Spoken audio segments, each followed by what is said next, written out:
paleo vem de paleolítico, o que os homens comiam no paleolítico, o que os nossos antepassados comiam no paleolítico. Surgiram estudos aí, né, de que o caçador-coletor vivia mais do que o agricultor. Sim, a gente sabe que talvez não se possa estabelecer uma correlação. Há críticas, não, você não pode estabelecer correlação porque o sedentarismo da agricultura, não é que não, o agricultor do passado não fosse propriamente um sedentário no sentido de não fazer esforço físico, mas estabelecer-se em um determinado lugar trazia outras consequências sociais e tal que poderiam, né, fazer com que a vida dele se tornasse mais curta do que era a vida do caçador-coletor. Muito bem. Mas o Palio busca repetir esta questão do caçador-coletor, opor o caçador-coletor ao agricultor, dizendo o seguinte, que nossa genética não mudou desde o tempo em que todos os primeiros humanos eram caçadores-coletores, e que depois alguns passaram a ser agricultores e os outros passaram a ser caçadores-coletores, e nós somos uma sociedade europeia. O Brasil é uma sociedade europeia, de matriz europeia, absolutamente europeia. Até o Jorge Luiz Borges diz isso, né? Não, o que você acha da literatura latino-americana? Não existe literatura latino-americana, existe literatura europeia feita nas Américas. Porque nós somos, basicamente, não. O presidente argentino até disse uma bobagem, mas aí era outra bobagem. O que o Borges disse é do ponto de vista cultural. Do ponto de vista cultural, nós falamos os idiomas europeus e nós nos comportamos com padrões culturais europeus que nós trouxemos da Europa. Nós absorvemos o elemento africano indígena. A gente discutiu isso lá no canal Enciclopédia de História, mas, sim, nós absorvemos, né? Nós temos elementos, mas a matriz continua europeia. Nós somos uma modulação da cultura ocidental. A cultura ocidental é uma cultura de agricultura. Né? Então a gente deve achar que isso é bom, mas isso parece que não é bom. E tem vários estudos que indicaram que uma dieta paleo é melhor, porque ela tem uma variabilidade maior de cardápio, na prática, embora limite alguns alimentos, e porque nós não somos feitos para consumir alimentos da agricultura e da agroindústria, como o açúcar, por exemplo. O açúcar é uma agroindústria de mais de 500 anos de existência, que se fabrica o açúcar a partir de todo um processo, mesmo na época dos engenhos lá, era um processo que envolvia uma série de transformações do suco da cana, da chamada garapa, até chegar no açúcar, o açúcar pronto para consumo. E aí nós temos a questão do trigo, por exemplo, trigo, milho, cereais em geral, eles existiam como espécimes selvagens, mas que não eram diretamente comestíveis como são hoje. Nós aumentamos o teor de amido com a seleção natural dessas espécies, nós aumentamos o teor de amido. A gente estava em busca de colher mais amido, colher mais calorias por hectare, por área plantada. Então, ao fazer isso, nós selecionamos aquelas plantas que nos dão mais amido, que nos dão energia pronta. Só que isso, os nossos pâncreas, nossos sistemas de processamento de alimentos não estavam, sistemas internos, não estávamos preparados para isso. Então, o glúten, por exemplo, a gente não estaria preparado para ele. Essas cargas de amido provocam diabetes 2, já existem correlações em estudos que demonstram isso. Isso não é apenas uma correlação imaginária, é um dado concreto. Inclusive, vale, por exemplo, para tapioca, né, que é o amido purificado da mandioca, do caldo da mandioca. Já se mostrou que ela tem uma resposta chamada índice glicêmico. A resposta ela é absorvida rapidamente pelo organismo, se transforma em energia rapidamente, e isso causa um desequilíbrio na queima dos açúcares, dos carboidratos. Né? Então a dieta paleo não proíbe carboidratos, ela não tem nada contra os carboidratos, desde que eles sejam aqueles carboidratos que nossos antepassados encontravam. O que nossos antepassados encontravam? Frutas, verduras, legumes, algumas raízes. Isso nossos antepassados encontravam na natureza. Ou muito próximos dos atuais espécimes de frutas, verduras, legumes, enfim. E os nossos antepassados encontravam na natureza carne. Não era esse boi aqui, que a gente fez uma seleção natural do boi, mas basicamente eram os mesmos elementos. O que as pesquisas têm dito? Tem pesquisa já sobre dieta paleo? Já, ela é suficientemente adotada há algum tempo, as pessoas adotavam por questões de estilo de vida antes que houvesse o nome dieta paleo, então se fez esses estudos. E as conclusões desses estudos, como Nurse, que foi o grande estudo americano, conduzido por 30 anos com as enfermeiras dos Estados Unidos, que fazia aqueles relatórios, é que, por exemplo, e aí se descobriu até a gordura trans foi descoberta aí, depois, por decorrência desse estudo, que a gordura vegetal hidrogenada, que é um processo industrial baseado em plantar soja, basicamente plantar soja, não necessariamente soja, mas plantar cereais, ela traz mais problemas cardíacos do que a gordura mais natural da manteiga. A manteiga é de origem animal. Os nossos antepassados já estavam acostumados com a ideia de aproveitar o leite que algumas espécies dão aos seus filhotes, não só bovinos, mas outras espécies também no leite. Nós temos o caso de exploração comercial a cabra, mas outras espécies de mamíferos dão leite para os seus filhotes, e você pode domesticando ou não mesmo, ou não tão domesticando, podendo ter acesso a esse animal, poder aproveitar parte desse leite que ela produz. Então, isso já era usado pelos nossos antepassados, e a pesquisa comprovou que entre usar manteiga e a gordura vegetal hidrogenada havia uma vantagem estatística considerável, consistente, no sentido da utilização da manteiga. Isso, inclusive, tem provocado essa descoberta, provocou um aumento do preço da manteiga. Houve um aumento do consumo da manteiga, como a manteiga é um dos produtos que se faz com o leite. Então, outro produto que aumentou também foi a caseína, que é usada pelos fisiculturistas, É a proteína do leite, que é usada pura, ela é isolada, pura. A dieta paleo é contra, é absolutamente contrária ao uso de caseína, porque ela passa por um processo industrial muito sofisticado, um processo industrial que sai dessa ideia do paleolítico. Basicamente, o paleolítico é isso. O paleolítico admite algumas coisas que são industriais? Admite. Admite, por exemplo, de vez em quando você tomar um álcool destilado. Não há grande problema nisso. Ainda que seja feita de cereais. Admite o adoçante. A pessoa também não vai ficar a vida inteira sem sentir o sabor doce, só nas frutas. Ninguém fica contente só com a lactose ou só com as frutas. Então, admite. Existe, claro, graus. Existe dieta paleo, existe 50 tribos diferentes que adotam a dieta paleo, cada um com suas restrições ou não restrições. Tem que admite queijo, tem que não admite queijo. Mas aqueles produtos que são comuns a todos são basicamente ovos, carne, verduras e legumes e frutas que você poderia, os nossos antepassados, encontrariam na natureza, ou exatamente aquele, ou muito parecidos. Então, basicamente é isso. E tem demonstrado, as pesquisas têm demonstrado que leva realmente a uma perda de peso, ainda que se você comer à vontade aquilo, sem restrição, a perda de peso vai ser muito discreta em relação a uma dieta variada, com cereais, com farinha de trigo, por exemplo, mas que é algo estatisticamente relevante, porque mesmo que as pessoas, depois de um ano você, na média dos indivíduos estudados, estudamos 10 mil indivíduos aqui com a dieta B, se os da dieta A tiverem em média 1 quilo a menos, depois de um ano, isso é estatisticamente relevante, por mais que pareça irrelevante, porque se você projetar isso para 10, 20 anos, vai fazer uma diferença enorme no peso do sujeito lá na frente. Tem questões ligadas ao metabolismo e tal, a maneira como nós metabolizamos. Tem questões ligadas à diabetes 2, que é uma grande preocupação.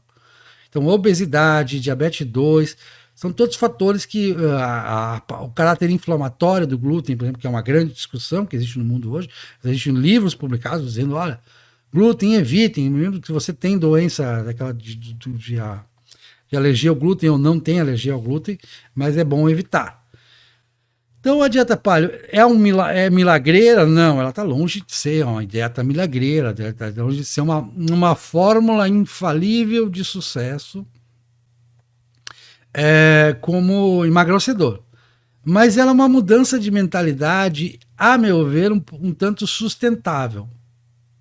Certo? Porque o que se busca hoje, o que os nutricionistas buscam hoje, é uma dieta que seja sustentável, porque aquela dieta muito restritiva, a pessoa aguenta 6 meses, aguenta 1 ano, aguenta 2 anos até, mas num determinado momento, por uma circunstância da vida, ela deixa aquilo, perde a força de vontade em função de ter largado aqueles hábitos e volta para outros hábitos. E aí o corpo que passou por uma restrição volta muito mais acumulador do que era antes. Ou seja, ele vai tender muito mais à obesidade do que era antes. Até essas diferenças de secretar insulina vão voltar mais agudas. Então, hoje há um consenso quase, consenso eu não diria, mas existe uma grande corrente na nutrição, dizendo que dietas muito restritivas, elas podem fazer mais mal do que bem, elas provocam efeito sanfona, elas fazem com que o resultado final disso, estatisticamente medido, não é bom, dietas restritivas. Então, uma mudança de mentalidade naquilo de cuidado com o que você ingere, e aí a dieta paleo se encaixa nisso. Dieta paleo, como tu bem descreveste, é uma idealização de uma dieta que tem uma vaga relação com como supostamente se alimentavam no período paleolítico. Se caracteriza, então, por poucos grãos, né? Carne, né? Bastante carne, e são alimentos que, de fato, a carne é o alimento ao qual menos se tem alergia, né? Então, ela tem essa vantagem. Claro que não vai comer só carne. Também tem algumas coisas da dieta paleo que se aproximam, por exemplo, com o estilo de vida. Quantas refeições um homem do paleolítico, uma mulher do paleolítico, um ser humano do paleolítico fazia? Não muitas. E muitas vezes tu tinha que ficar muitas horas para conseguir pegar aquela carne da qual tu não é alérgico, né? Então, hoje em dia se especula que, olha, de fato, o que a agricultura trouxe para os seres humanos? Grande abundância com razoável previsibilidade. Isso não levou a um sedentarismo no sentido das pessoas não fazerem força, levou ao sedentarismo de tu ficar fixado a uma determinada terra. Então, os povos sedentários, os povos ficavam lá parados, não, estavam lá capinando, né, fazendo força, na safra, né, também tem isso. Mas depois tinha um tempo livre também para fazer potes, construções, etc., fazer pirâmides, Angkor Wat, essas coisas.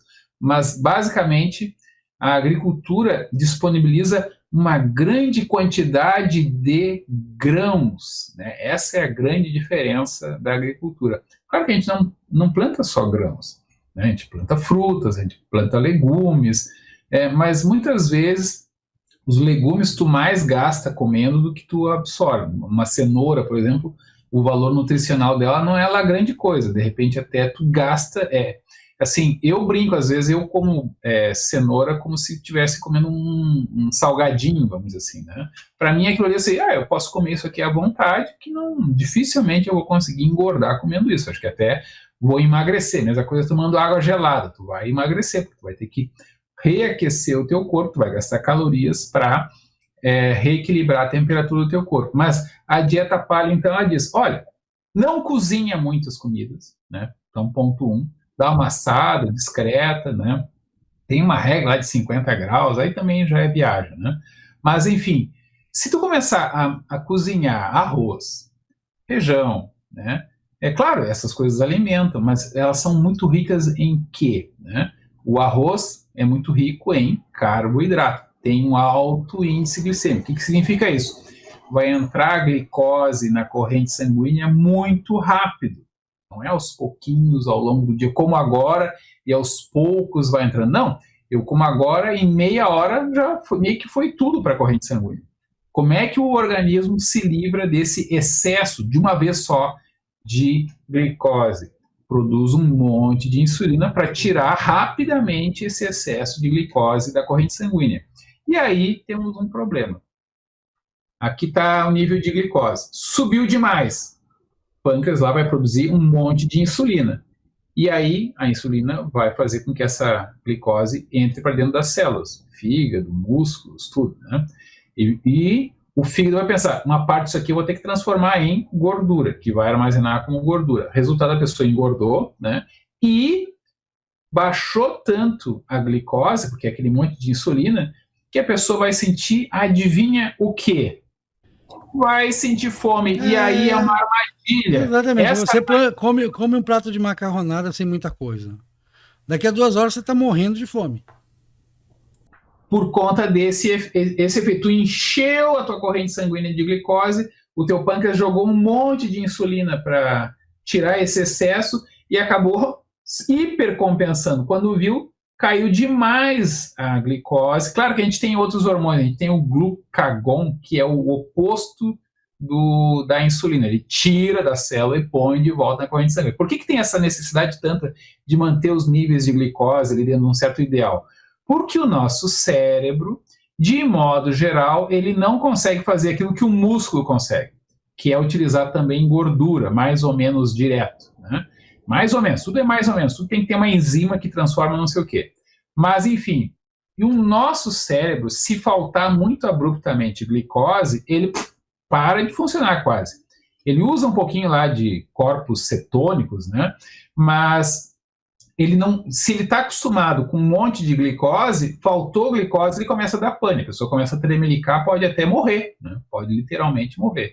É possível morrer por uma queda muito abrupta da glicose. É como, eventualmente, a pessoa erra lá a dose de insulina, ou diabetes tipo 1, e pode morrer. Mas na dieta paleo, se tu fizer poucas refeições com pouco carboidrato, claro que até a carne tem carboidrato, tá? Não vamos aqui mistificar que tu vai conseguir cortar o carboidrato, não é um objetivo. É o mínimo, né? Uma carne bovina tem um mínimo de carboidrato, né?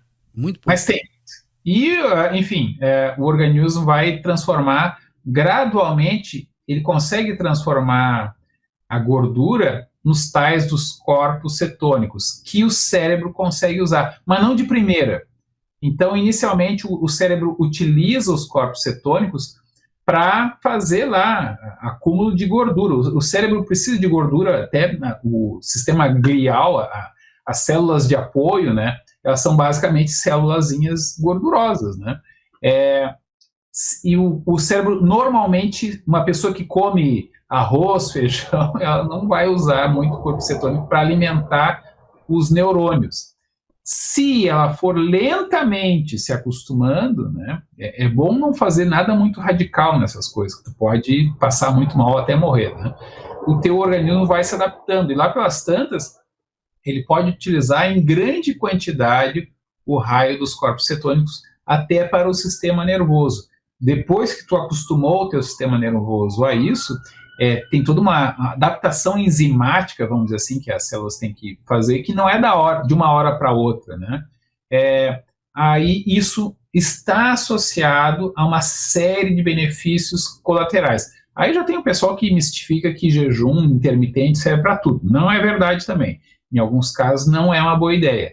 Mas, de fato, é muito melhor do que aquela armadilha que eu falei antes de come um montão de arroz, joga um monte de glicose na corrente sanguínea, joga um monte de insulina, e aí, a longo prazo, tu não fica só obeso, tu começa a ter resistência àquela insulina. Ou seja, esse monte de insulina, ainda tem esse monte de glicose aqui, tasca mais insulina. O organismo começa a ficar insensível, a célula começa a ficar insensível àquela ordem, digamos, que a insulina deveria dar.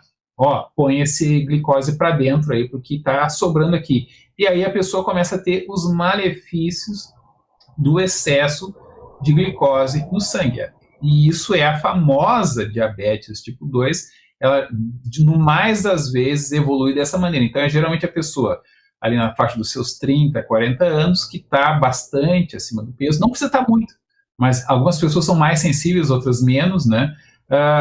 Ou ela pode até gastar bastante energia, mas ainda assim está comendo mais do que precisa e está com dificuldade de criar músculo, com dificuldade de fazer exercício, ela se sente cansada, é aquela coisa, né? O cara come e dá um sono, né? Porque às vezes até todo o organismo fazendo lá um chabu ali para colocar, para digerir aquele monte de comida, né? Então, a dieta palea, ela tem duas malandragens, duas ou três. Uma, diminui a ingestão de alimentos com alto índice glicêmico. 2, diminui a ingestão a qual alimentos aos quais muitas pessoas são alérgicas. Então, muitos grãos as pessoas são alérgicos, mais ou menos, não precisa ser assim intolerância total. A pessoa tem uma leve alergia, ou grave, não precisa ser um celíaco, acho que era a palavra que estava procurando naquela hora, para se beneficiar de uma redução de alguns alimentos. 3, ela faz com que a pessoa, por essa lógica do semi-jejum intermitente, faça menos refeições.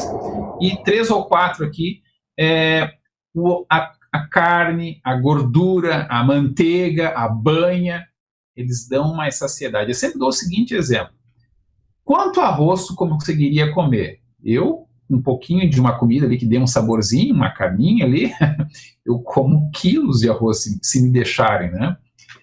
Quanto tu consegue comer de carne pura, em churrasco? Aqui no Rio Grande do Sul a gente come o churrasco de homem, né? Não é aquele churrasco com como é que é, salada de batata, alguns chamam de salada de maionese, né? E arroz. Não, o churrasco só fica cortando carne e comendo aos pedacinhos. A gente consegue comer uma quantidade relativamente limitada. Ela é alta porque tu fica o dia todo comendo aos pouquinhos. Mas tu fica saciado. Além de um certo limite, de uma certa velocidade, tu fica, não, eu já estou satisfeito. Quanto de gordura você consegue comer? Não é muito. Claro que se colocar açúcar, gordura e sal, aí tu consegue comer quantidades absurdas e que fazem muito mal. Mas aí tudo isso entra naquilo que tu falou lá no início. A questão não é nem de comer arroz, é de comer alimentos processados. Alimentos que foram feitos para serem digeridos com um mínimo de esforço e com um máximo de, sei lá, palatabilidade, o pessoal brinca, né? Então, na natureza, tu não vai encontrar um alimento muito gorduroso e ao mesmo tempo com bastante sal e ao mesmo tempo com bastante açúcar. Não, isso é só alimento que a gente inventa aí. Uma fruta pode ser bem doce, mas não vai ser gordurosa. Dificilmente vai ser gordurosa, né? Por exemplo, um abacate, ele pode ser bem gorduroso, mas ele não tem açúcar. A gente tasca um monte de açúcar no abacate para fazer aquela maravilhosa batida de abacate, né? Que é muito gostosa, mas porque a gente tasca um monte de açúcar nas coisas. Fica mais gostoso? Fica. Eu adoro comidas salgadas, eu não sou muito doce, mas eu entendo quem gosta. Tem algumas coisas doces que eu gosto. Sorvete, por exemplo, eu gosto, né? Assim, uma comida em temperatura ambiente doce, para mim, é excessivamente forte o sabor. Mas se for gelado, já dá uma anestesiada na língua e eu adoro, eu gosto muito de sorvete. E sorvete é o quê? Gordura, tem bastante sal ali às vezes, açúcar, né? O meu corpo adora, tipo, bem, é fácil, né? É fácil, tranquilo de transformar isso aqui em gordura, né? E eu quero guardar gordura. Não sei se os dias futuros não serão difíceis, né? Nós fomos programados no Paleolítico a raramente encontrar comida, né? A gente tinha que correr atrás da comida, a gente tinha que ir lá catar uma sementinha ali, uma por uma, e ir comendo, né? É o tal da vida do caçador-coletor. É uma vida em que conseguir comida era, sei lá, um trabalho de tempo integral. Com a agricultura, a gente trabalha em algumas safras, em fases, né? Então tem o período da colheita, tem o período depois da colheita, não, do plantio, depois o período esperar. Aí enquanto espera, o que a gente faz? Vamos fazer arte, vamos fazer potes de barro, vamos fazer pirâmides, vamos fazer guerra. Depois, agora tem que colher. Para a guerra, vamos lá, vamos colher e armazenar, e aí tem um monte de comida, a gente pode guardar. Então pode ser que todos os dias eu possa fazer 3 ou 4 refeições. E isso é bom, as crianças nascem e crescem, mas os adultos morrem mais cedo porque eles passam a ter problemas metabólicos. Se tu pegar na China ali, 2000 antes da Era Comum, para não dizer a religião que as pessoas nem todas são, e portanto ele não pode pegar referência por ela, 2000 antes da Era Comum, quem é que vivia mais tempo? Ou quem é que, em média, chegava a idades mais elevadas quando chegava, e não era a pessoa, não era o rico, não era o senhor, não era o lord, não era o senhor feudal, era o trabalhador que passavam um pouco de fome. O dono daquela coisa toda, muitas vezes, tinha obesidade. Tem uma múmia, vamos dizer assim, que eles descobriram, que é a múmia da senhora não sei o quê, né? E aí se verificou, olha, ela realmente ela sofria de grave obesidade e morreu com uma idade bastante jovem, assim, com uns 40, 50 anos, no máximo 50 anos.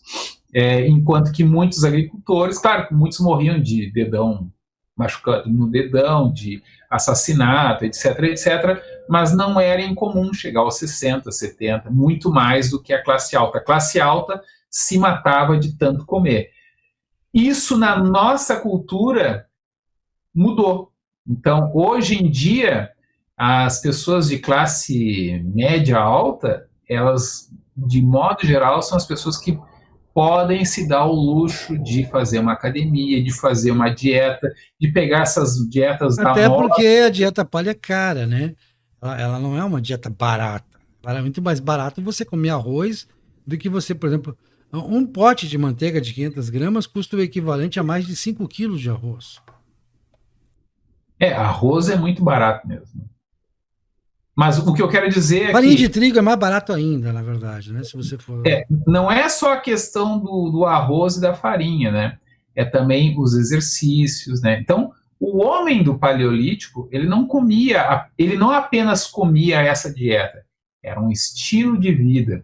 E o pessoal que defende a dieta paleo, eles dizem, olha, o ideal é não esquecer que os nossos ancestrais, eles tinham que andar e muito para conseguir a comida. Então, dá pelo menos 10 mil passos por dia. O meu relógio, ele conta para mim e ele me diz, você cumpriu a sua meta de 10 mil passos por dia, uma coisa assim, né? Então, o meu relógio, ele pega essa lógica de um certo mínimo de atividade, está distante da vida da maioria das pessoas. Então, o cara, sei lá, ele é pedreiro, ele faz força todos os dias? Não necessariamente. Tem lá um trocinho que levanta lá o tijolo, tem outro negocinho, ele pega um carrinho, não sei o quê. Ele fez força? Fez, mas o organismo dele já está acostumado e ele come muito mais do que ele precisa para fazer aquilo. Então, o pedreiro então é um cara que tem atividade física todos os dias, então ele é um cara magro e tal, que tá... Não, geralmente não é assim. Não sei como é que é na Bahia, né? Eu me lembrei agora da Bruna falando que o pessoal do interior é mais magro que o pessoal da cidade. Mas ela estava pensando no pessoal universitário, né? Que fica lendo, olhando a vida na janela e pedindo comida do Uber. Comida geralmente processada, com muito sal, com muito açúcar. É sal e açúcar na mesma comida. Vamos lá, um hambúrguer. O que é um hambúrguer? Pão, uma carne que tem pão dali também, é uma carne misturada com farinha, né? Tem queijo, isso tudo bem, queijo é bom, tem, sei lá, uma folha de alface, alguma coisa assim, tem maionese, aí nessa maionese às vezes tem um pouquinho de açúcar também, além de sal, aquilo ali é uma comida basicamente processada, não tem nem carne ali, tem carne, mas não é isso aqui de carne. É isso aqui de carne, o resto é um pãozinho com cara de pão, de carne. Então, essas comidas altas, ou então uma barrinha de cereal, uma bolacha, um biscoito com 5 tipos diferentes de farinha, mesmo problema. Diminui o índice glicêmico, às vezes é a mesma coisa, é uma mudança de 10%, e faz todo um marketing, e aquilo ali tem gordura, sal e açúcar. Aí é muito difícil da gente ter uma dieta saudável com isso. É possível? Basta comer bem pouquinho. Então, se tu consegue comer um biscoito de aveia com não sei o que, e chocolate, né, e mais não sei o que, e fica saciado, parabéns, você se adaptou bem à civilização moderna, você está pronto para viver 1000 anos com comidas processadas. Qual é a grande armadilha? A pessoa não consegue aderir a esse regime. Comeu, assim, é tão fácil, é só botar a mão ali no saquinho de bolachinha e pegar mais uma. Só mais uma. A pessoa nem percebe o quanto ela come. Ela talvez até perceba que ela tem vários sacos de bolacha vazio, né? Que tem que comprar mais um. Mas ela nem conta aquilo como ingestão. Não, eu almocei pouca coisa. Ela almoçou realmente pouca coisa, mas ela comeu um monte de porcarias, coisas maravilhosas, na verdade. Ela comeu um monte de coisas maravilhosas que, no entanto, naquela quantidade faz muito mal, né? Essa é a grande armadilha. As comidas processadas, elas nos induzem a comer mais, de maneira que o nosso corpo não precisa e, na verdade, ele acaba não conseguindo dar conta de maneira saudável. Eu não vou correr uma maratona todos os dias, né? Eu não vou andar 5 quilômetros carregando uns pesos. Não faço isso, ninguém faz isso. Nem atleta faz isso. O atleta, assim, que não está num período assim radical de treino, ele treina o mínimo possível para ter o máximo de resultado com o mínimo de lesão, né? Então, há situações em que a pessoa precisa ter uma dieta de 10.000 calorias, existe, é muito específico, muito restrito, existe, mas, olha, nenhum atleta desses de academia que fica 1 hora precisa de uma dieta de 5, 10.000 calorias. Isso não é o dia a dia de praticamente ninguém. E é fácil consumir isso se tu come os alimentos errados, ou no caso certos para esse tipo de comportamento. Qualquer dieta funciona, só que algumas dietas a gente não consegue seguir por conta própria. Então, se me trancarem num lugar e só me derem aquela comida que vai me dar vontade de comer mais, eu vou comer só aquilo que me deram, porque eu estou preso e estou comendo só aquilo. Vai funcionar. Eu vou perder peso, posso ganhar massa magra e perder massa gorda se eu fizer exercício. Ok. Mas e se eu estiver solto em casa, trabalhando, fazendo home office? Aí é muito difícil de... Só mais um pouquinho. Eu nem vou contabilizar. Eu vou ser quase que transformado em um viciado. Então, se critica, olha, qualquer dieta com restrição de calorias vai fazer a pessoa perder pesos. Mas quase nenhuma dieta que tenha muita... Precisa ter restrição, obviamente. Mas quase nenhuma dieta que tenha muita restrição, a pessoa vai conseguir aderir a ela de maneira consistente por 1, 2, 3, 50 anos. É mais fácil tu fazer jejum por 2, 3 dias do que tu aderir a uma dieta.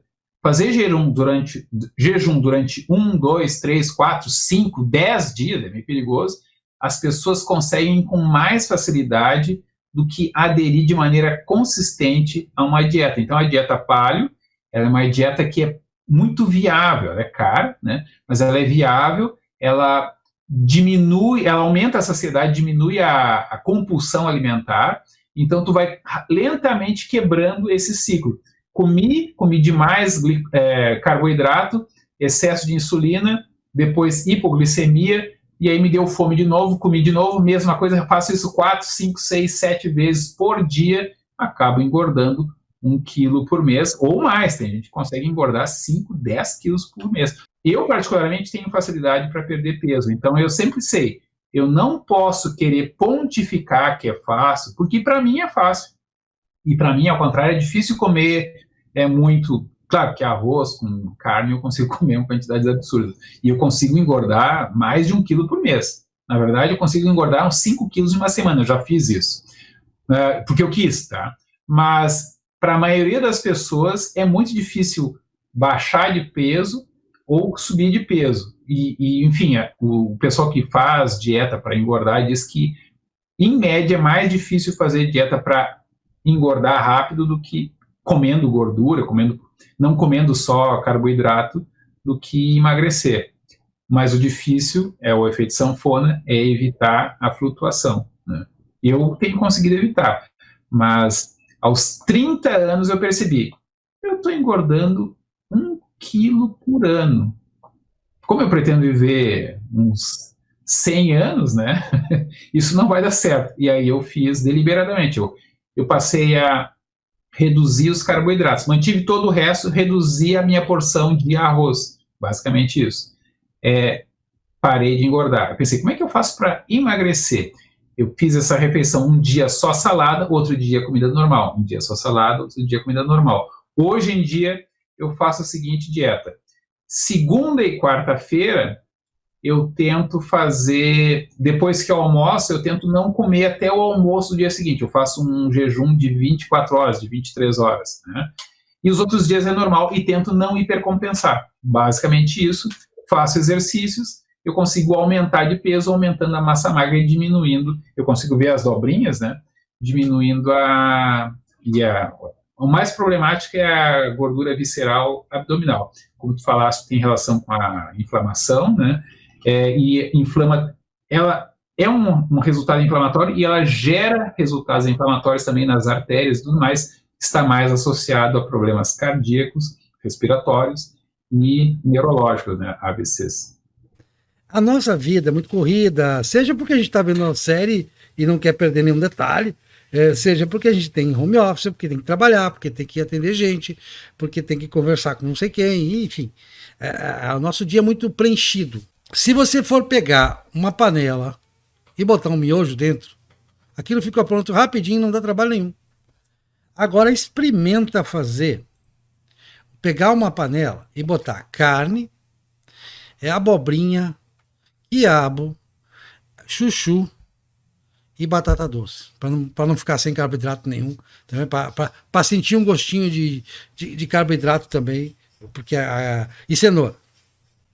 O trabalho tem que ralar a cenoura, tem que cortar o quiabo, tem que cortar a abobrinha, tem que cortar a batata doce, tem que misturar tudo aquilo, controlar a temperatura que aquilo cozinha numa coisa mais ou menos harmônica de tempo, para dar certo, para regular o ponto da carne, se você quer mal passado ou bem passado.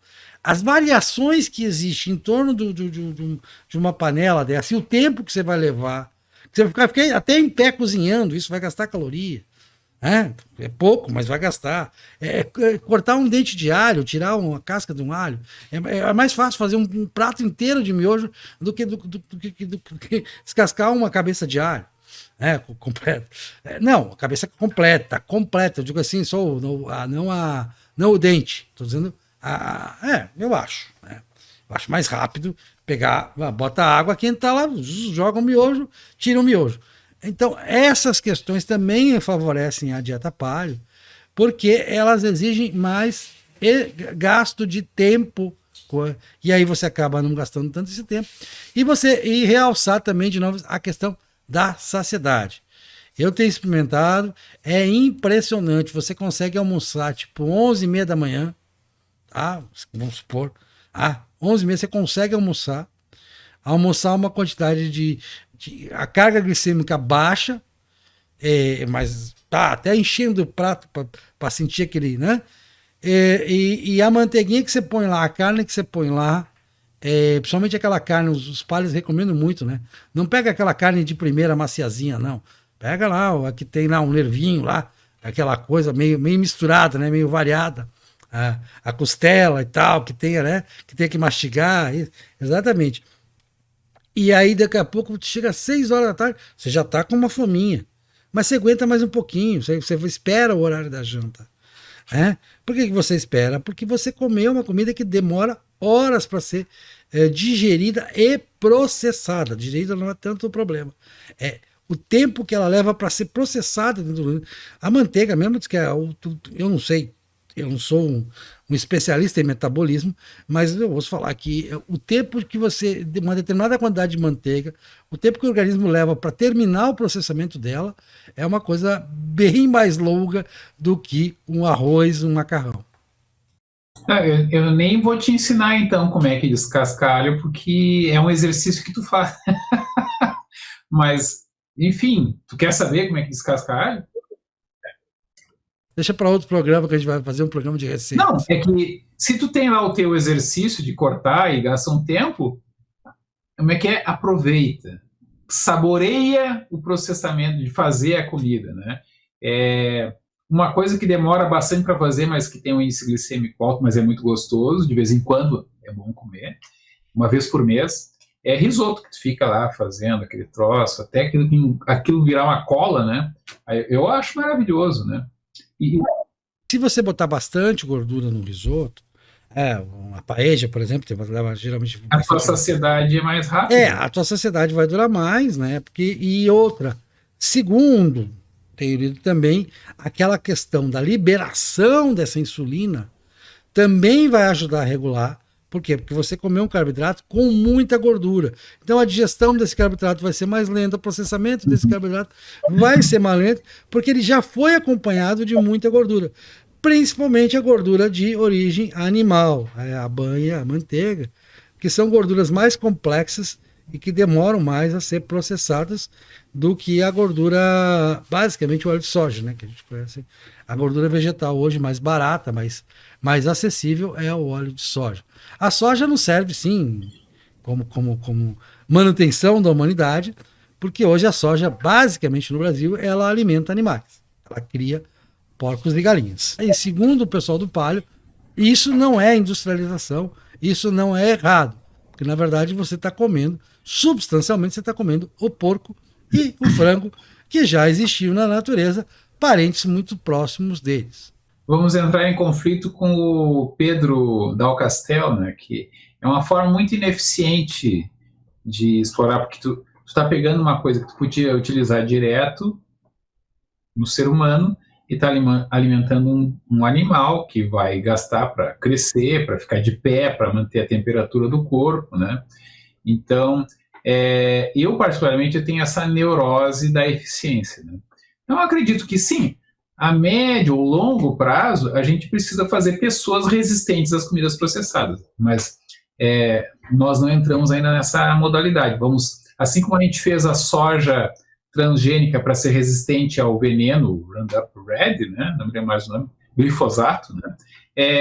A gente precisa fazer com que as pessoas sejam resistentes às nossas comidas, que são gostosas, mas elas precisam ter uma saciedade que nós não evoluímos para ter essa disponibilidade de alimentos. A gente se suicida, a gente se mata de tanto comer. Então, a minha mãe, ela tem 82 anos e ela é daquelas pessoas que diz: ai, que pecado, não se bota comida fora, né?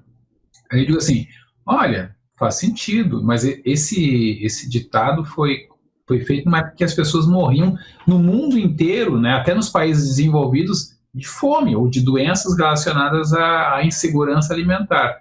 Hoje em dia, o que mais mata é as pessoas comerem demais. As pessoas morrem por obesidade, por diabetes tipo 2, por dislipidemia, né? Não é mais de fome que as pessoas morrem. Então, talvez a gente tenha que mudar. Mas que pecado, comeu só para não botar fora, né? Os veganos e vegetarianos reconhecem que, não comendo carne, eles têm que comer suplementos, coisas que tem na carne que não existem nos vegetais, para suprirem certas necessidades do organismo, porque nós somos onívoros por natureza, né? Quem come carne, principalmente carne bovina, não precisa geralmente de suplementos. Aliás, uma coisa que tem que ser dita, isso os palhos têm razão. Se você comer uma variedade grande de frutas, verduras, legumes,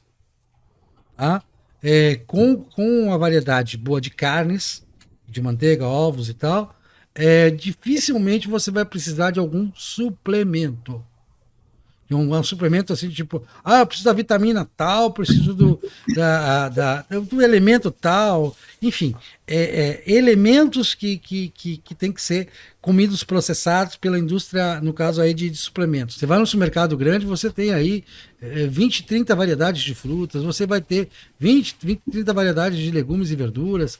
Então, essa variedade que a gente tem, se você aproveitar ela, fizer um bom aproveitamento dela, e junto com as variedades que nós temos de oferta de produto animal, ou seja, aí quando eu digo produto animal é tanto a carne quanto ovo e manteiga e outras variedades mais, mas algumas levam muito açúcar, também leite condensado não vale, né? Lactose pura não vale, a questão que você falou do sorvete é a parte lactose. Inclusive, as indústrias de sorvete têm feito uma coisa que eu acho meio criminosa, né?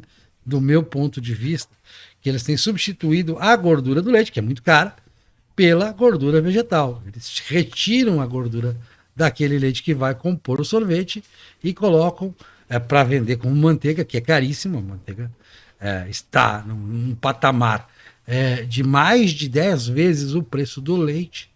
Existe esse patamar histórico, ele nunca esteve tão cara em relação ao preço do leite. Por quê? Porque a demanda, as pessoas, a dieta paleo, ela foi de tal maneira adotada, as pessoas se informaram de tal maneira, há uma informação maior. Sim, esse é um fato. É um fato no mundo inteiro, um fenômeno global, isso, o aumento do preço relativo ao preço do leite. Você diz, mas é tantos dólares, então isso varia muito mesmo, isso varia de acordo com safra e tal. Mas o preço em relação ao litro de leite da manteiga, ele está na sua máxima histórica. Não só aqui, como nos Estados Unidos, como na Europa. Por quê? Uma das consequências é esses estudos que comprovam realmente efeitos benéficos, principalmente relacionados, e aí não precisa nem entrar no mérito o que é bom e o que não é bom na manteiga. Uma coisa é certa, comer manteiga demora mais tempo para sentir fome. O mais importante é a pessoa ter clareza do que ela quer, quais são as condições, então eu sou pobre, eu trabalho num regime que eu não posso fazer um controle da minha alimentação, eu vou comer quando der, desesperado, então eu tenho que me planejar, porque comer é uma coisa que a gente faz todos os dias, né? E a maneira como a gente faz todos os dias vai tendo efeitos cumulativos.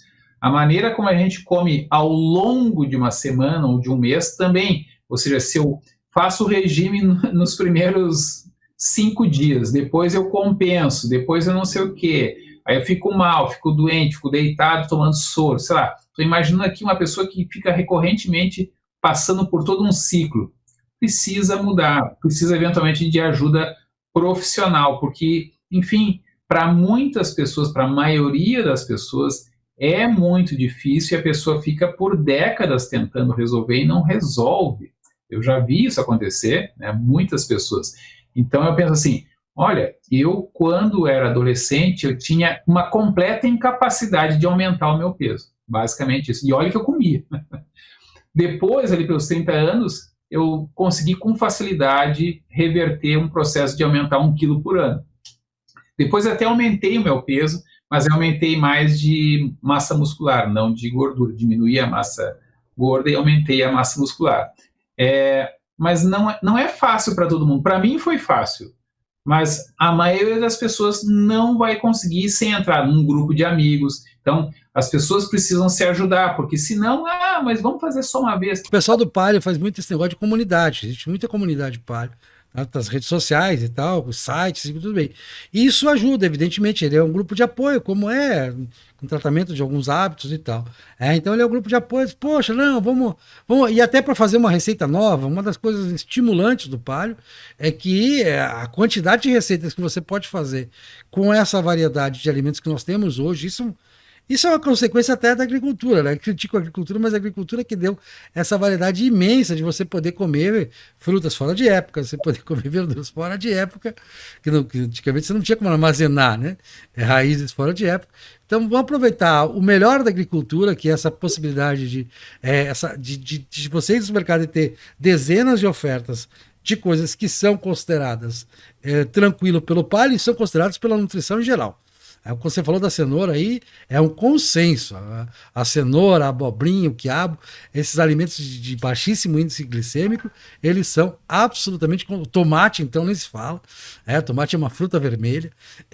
A fruta vermelha está lá no topo das recomendações de qualquer dieta, de qualquer nutricionista sério. Não tem um que não recomende frutas vermelhas. Claro, não é para... O cara não vai comer 3 quilos de amora numa sentada. Ninguém vai aguentar também. Né? Mas, enfim, essas coisas são extremamente positivas. Então, eu vejo o movimento paleo como uma coisa interessante. Pode não estar bem fundamentado, pode ter críticas, né? Mas a agricultura, sim, sem a agricultura também você não teria. Seria inviável hoje sem a agricultura também. Pode ter todos os defeitos de premissas, você pode apontar falácias lógicas. Mas a ideia em si, a ideia de trocar um pouco, nem que seja um pouco, como você disse, aos poucos, um pouco de amido super disponível, né? Muito disponível. Imagina o sujeito que... Tem gente que come, eu comia quando era novo. meio quilo de macarrão. Sentada no almoço. Quanta glicemia existe em meio quilo de macarrão de farinha de trigo? É meio quilo do macarrão cru, É, seco, que tu botava água, ou é já meio quilo do cozesse até seco. meio quilo? Do seco, eu Ah, consegui. eu acho que tem 1 quilo de macarrão. Não, tem mais de 1 quilo. Aí, tratado, Porque ele ele enche de passa de um água, quilo. né? É. Ele É, passa de 1 quilo. Mas quanta substância tem ali? É pura. É mas quase na época puro. era magro. Mas era quase puro amido, Uhum. né? Quase puro amido. E um amido de baixíssima, de altíssima absorção, rápida absorção. Tanto é que você come se tinha fome. Hoje eu me adaptei de tal maneira, que se eu comer muito macarrão, por exemplo, numa noite e tal, eu começo a passar mal, o organismo estranha aquilo, parece que, não, peraí, você comeu a coisa errada aqui. O organismo chega a estranhar se eu comer demasiadamente macarrão. Uma das coisas dos estudos paleo é que existem carboidratos na natureza, carboidratos paleo, por exemplo, na batata doce, um pequeno exemplo, mas não, é só um exemplo, que substitui esses carboidratos que você precisa, que estão nos amidos. E eles comprovam isso. Bom, os nossos antepassados conseguiam viver, e o corpo não vê, sem, por exemplo, milho. Não existia milho. Os nossos antepassados conseguiam viver sem trigo. Né? Os nossos antepassados conseguiam viver sem arroz. Então, se eles conseguiam viver sem trigo, sem arroz, sem milho, por que nós não podemos? As experiências mostram isso. Que as pessoas conseguem viver saudavelmente, sem correr grandes problemas, sem esses 3 elementos, sem esses 3 grãos que são os principais, né? Contando a soja, que a soja, no nosso caso, para a alimentação humana, é mais para o óleo. Não usamos. A tentativa de fazer aquela carne de soja palatável não deu muito certo, né? Então, Tem gente que gosta. tem gente que gosta, mas o consumo é bastante restrito. Não houve uma popularização da carne de soja. A não ser Eu acho que isso é cultural, na acho que no forma de Oriente. embutidos, né? Que aí você não vê que era carne de soja, está lá dentro. No que eu falei ali do hambúrguer, o cara pensa que está comendo carne e está Tá comendo comendo soja. um pão marrom no meio do pão branco.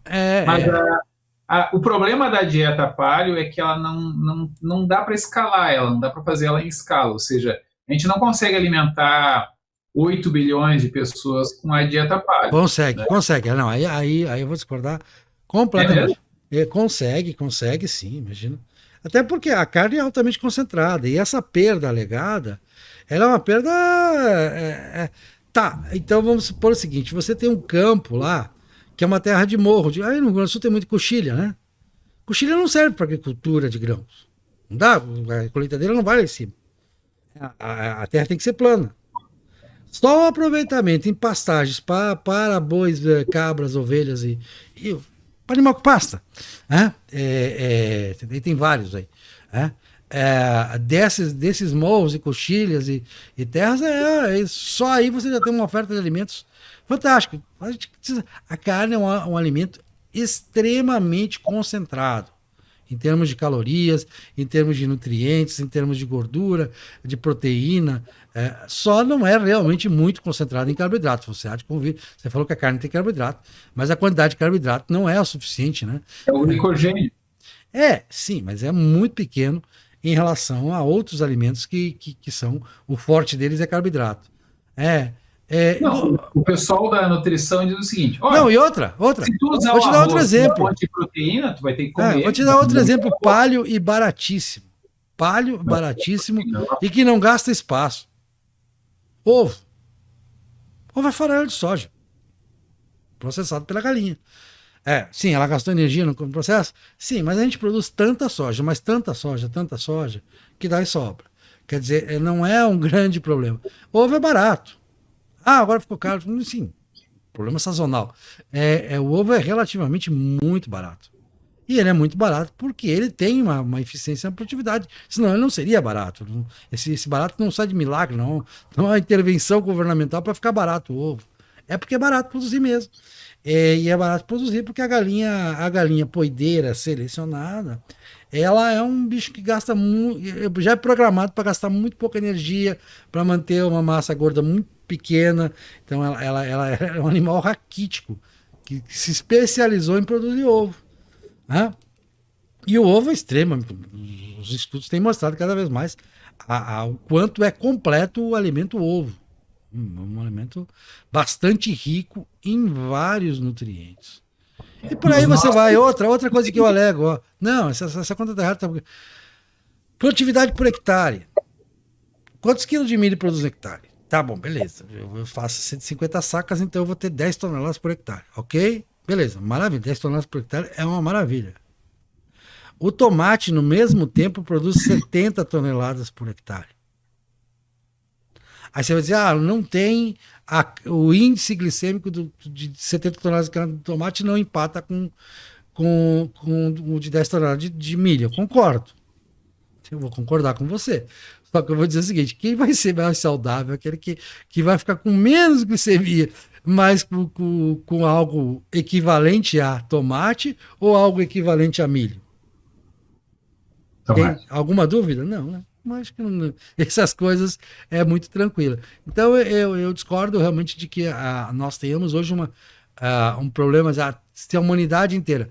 Claro, a humanidade inteira não tem dinheiro hoje, aí nós falamos da inflação da manteiga, para bancar uma dieta paleo dentro do figurino. Aí foi o que você falou, Regis. Poxa, a pessoa é pobre e tal. Ela precisa ficar palha de uma hora para outra? Não. Ela pode, por exemplo, optar por frutas da estação. Tá, tem uma promoção de cebola ali, ó. Cebola tá R$1 e pouco quilo, porque tem, sazonalmente tem. Sazonalmente você vai encontrar batata doce barata, sazonalmente. Você vai encontrar cebola barata, você vai encontrar uma série desses nutrientes, assim, tipo verdura, legume, né? Legume, essas coisas, legume, fruta, verdura, que você pode comer uma quantidade grande. Tem a época da melancia, menos de R$1 o quilo, e por aí vai, do abacaxi. Enfim, tanto frutas quanto legumes, eles vão ter épocas que eles vão te dar uma boa oferta em termos de saciedade, porque você não precisa comer tudo. Geralmente, 90% das pessoas não precisam comer tudo que comem em termos de calorias. Elas não vão morrer se elas comerem menos calorias. Não vão morrer de fome. Então, eu acho que a pessoa, mesmo tendo pouco dinheiro, às vezes, tanto é que você tem hoje você mesmo disse, o fenômeno da obesidade está maior entre os pobres no Brasil do que entre a classe média. Então, tem muita gente que pode comer menos calorias. Mas eu não vou ficar saciado. Sim, mas então experimenta um legume, uma fruta da estação. Não vai te ajudar? É aquela história, o cara estava com tanta fome, aquele buraco no estômago, né? Aí ele comeu 2 quilos de melancia. 2 quilos de melancia é uma boa quantidade de melancia. Não, 2 quilos de melancia. Aqui vai encher a barriga dele. 100 gramas de arroz tem mais carga glicêmica do que 2 quilos de melancia. Você não tem praticamente nada. É uma enganação, certo? Então, aí de repente a melancia está barata. Em uma determinada época sazonal. Então você pode comer aquela melancia, mesmo não tendo uma renda muito alta. Existem alternativas. A pessoa, mas eu não vou poder fazer tudo. Não vai poder fazer tudo. Mas se você fizer um pouco, é melhor do que comer macarrão, miojo e arroz e feijão todo dia, sem variar. Isso não tem a dúvida. Ou então pegar a proteína barata é salsicha, aquela salsicha granel, né? É barato. Mas aquilo não é paleo nem de longe, né? Certo? Aquilo é pão. Basicamente, e altamente processado, né? Sal, açúcar, tudo que já está lá dentro. Então aquilo não é realmente nada que paleo recomende. Paleo abomina a ideia da salsicha, por exemplo, que é um dos mais... Salsicha, mortadela, são os altamente processados, né? Existem processamentos básicos, existem processamentos maiores. Por exemplo, você pode pegar... você vende aquelas cortes de porco que você vende com aquela embalagem a vácuo, que lá vem um tempero dentro. Então, nós temperamos aqui, já vem temperado e tal. Esse é um processamento básico. Não houve defumação, não foi embutido, não foi não houve processos industriais, mas não foi misturado com outro elemento. Aquele elemento é 100% carne suína. Então ele é muito parecido com in natura. Esse é o processamento básico. E existe um processamento nenhum, que é a famosa carne pendurada no açougue ali, não processou nada ali, né? Ali, simplesmente o boi foi abatido, foi cortado, foi tirado do couro, ele foi serrado e o resultado de serrar ele está ali. Exposto, você pode levar para casa. O Palio gosta muito de responder aquela, aí no Rio Grande do Sul, a famosa costela. Costela é um alimento bastante que dá uma sensação. Eu lembro das costelas que eu comia, dá uma sensação de saciedade fantástica, né? Coisa de horas É e uma horas e carne horas. gorda, né? A carne gorda e é um tipo de gordura que para digestão demora. E outro aspecto que você falou, coma a costela, senta para comer costela. Quanta costela você consegue comer, quanta carne de costela você consegue comer, sem daqui a pouco dizer, poxa, tô cheio, não aguento mais, né? Ela te leva a uma saciedade rápida, não demora muito. Eu sou, eu sou treinado para comer, então eu consigo comer muito. Ah, Mas, de modo geral, uma pessoa que não come todos os dias, que não come nem todo mês, vai achar muito salgado, né? Se for muito passado, vai machucar a gengiva, ela vai ficar ah, gasta, não vai conseguir mais comer depois de um certo tempo. Mas se tu fizer ela mal passada, costela geralmente se faz mais bem passada, né? uhum, Tu consegue comer uma quantidade enorme, o vazio da costela, né? Consegue comer uma quantidade enorme se não passar demais. uhum. Mas enfim, eu quero concluir fazendo uma piada. Olha, tem uma dieta que não é paleo e que todo mundo emagrece. Socialismo. Até o, Alguns engordam. bom, alguns engordam. Os dirigentes engordam Alguns muito. engordam.